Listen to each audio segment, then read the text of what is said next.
Hey guys, let's get more news from Steelers, but first don't forget to subscribe to the channel and leave your like. Ravens Lamar Jackson on sitting out versus Steelers Snoop can get the job done. Life is pretty good right now if you're the Baltimore Ravens. Having clinched the #1 seed in the AFC and home field advantage all throughout the playoffs, the Ravens are now able to rest players in Week 18 against the Pittsburgh Steelers in preparation for the postseason. One of those players is MVP candidate Lamar Jackson. With head coach John Harbaugh delivering the news to Jackson that he will be sitting out, there are no doubts from Lamar that Pro Bowl quarterback Tyler Huntley, or Snoop as he's affectionately known, can get the win on Saturday. "I believe Snoop, Huntley, can get the job done," Jackson said. "We got guys who going to go out there and ball out, I got all the faith in my team."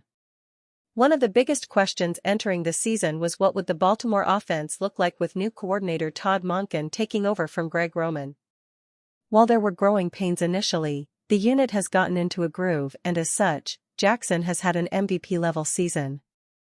Lamar has thrown for the most passing yards in his career, 3,678, his highest touchdown total since 2020-24, and the most rushing yards since 2020, 821.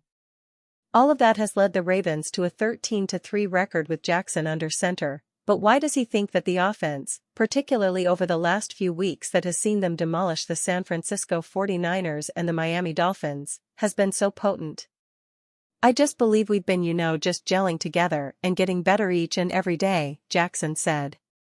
"Starting in practice, I feel like towards the end of this season our practice has been a lot crisp, a lot sharper, and it's showing on Sundays."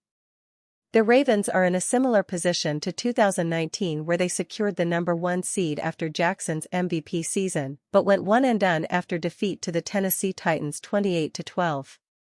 History has an uncanny knack for repeating itself, but this version of the Ravens will no doubt be hellbent on making the most of their position, starting with beating the Steelers and moving into the playoffs in winning form. TJ Watt over Myles Garrett for DPOY? "Not gonna happen," says PFF Steve Palazzolo. There has been an ongoing debate for years now about who is the better pass rusher, TJ Watt or Myles Garrett. It is hard to avoid with two of the best playing within the AFC North.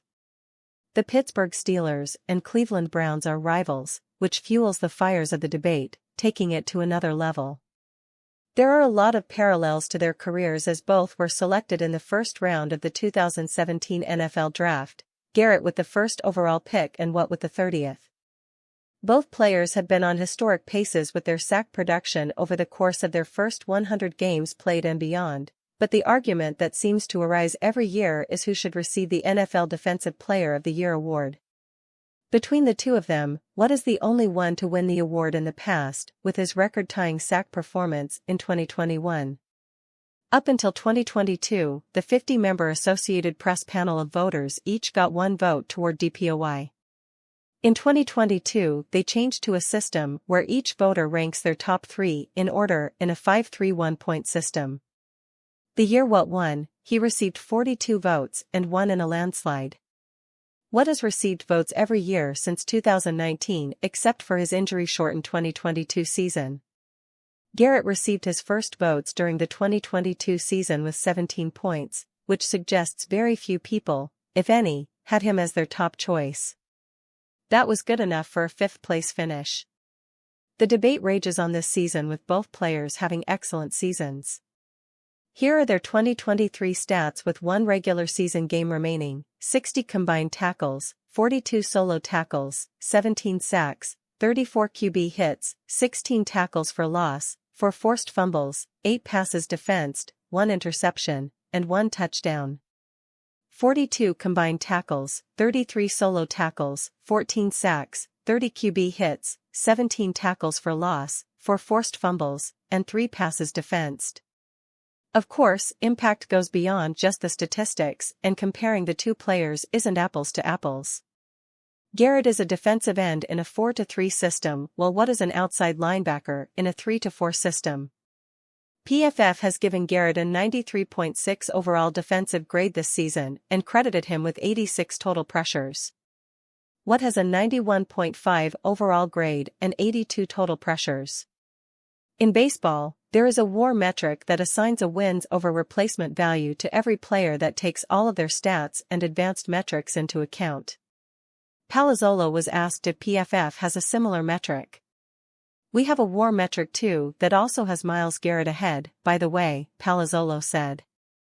He also said that PFF's Sam Monson is one of the 50 voters and that PFF advises some of the other voters. "I think it is clear who Monson's vote will be going to. The truth is, both players are generational talents. Watt leads in almost all statistical categories and has the most sacks in the league, while Garrett is the best player on arguably the best defense in football. There are also other players to consider around the league like Micah Parsons of the Dallas Cowboys." The award will be given at the NFL Honors event on February 8, just a few days before the Super Bowl. Giants RB Saquon Barkley addresses impending free agency after disappointing season. New York Giants running back Saquon Barkley spent last offseason in limbo over his contract before he and the team agreed to a one-year contract for 2023. Now that the Giants' season is about to end, Barkley's future is once again a topic of discussion. In a media session on Wednesday, Barkley said he still wants to remain a Giant, just as he said last year, but it will be up to General Manager Joe Schoen to make that decision. "I already mentioned that I wanted to be a Giant for the rest of my life. That was a goal of mine when I was drafted. I wanted to leave a legacy here, but it's out of my control," Barkley said, via SNY. "Me sitting here and saying that I want to be a Giant for the rest of my life, like I did last year, doesn't help or hurt. It's up to these guys, on the board." One big difference between last offseason and this offseason, however, is New York's record.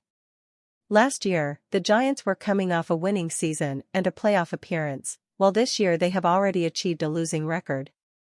New York's rough season might not be a good sell for a player in his prime like Barkley, and the running back acknowledged that most players would likely look elsewhere. However, Barkley mentioned that testing free agency would be more a matter of curiosity than anything else. "For me, it wouldn't be seeing what the market would bring," he said. "Did a new beginning cross my mind? I think anyone, when you look at the season as it was, I feel like anyone could want a new beginning, not just saying somewhere else, but a blank slate. If I get to the open market, that was God's plan." Barkley has played in 13 games this year, producing 1,145 yards from scrimmage and 8 total touchdowns rushing and receiving. With 84 rushing yards on Sunday, he would total more than 1,000 rushing yards for the 4th time in his career. If he become a free agent, the Steelers are interested in his hiring. After this weekend, Saquon Barkley will find himself in the same situation he was in during last year's offseason. The New York Giants wrap up their season against the Philadelphia Eagles Sunday, and without a contract, Barkley understands the possibility it could be his last game with the G-Men. Barkley and the Giants discussed, but could not agree on, a long-term deal last year. He played with the franchise tag this season. The 6th-year running back will be a free agent after the season. Barkley can be designated with the franchise tag a second time, but he wants to avoid that and remain a Giant. "I've mentioned before that I want to be a Giant for life. That was a goal of mine when I got drafted," Barkley said Wednesday, via ESPN. "I wanted to leave a legacy here. But it's out of my control." Barkley said that if the Giants don't tag him and aren't willing to give him what he wants, he's going to explore the free agent market. "I just want something that is fair. But, like I said, I get it. It's a business. If it's not here, hopefully it's some other place," he said. The running back market has plummeted in recent years, prompting Barkley and other star running backs to meet via Zoom earlier this year to discuss ways to combat their declining demand. And you fan, what do you think of the Saquon Barkley situation? Leave your opinion in the comments.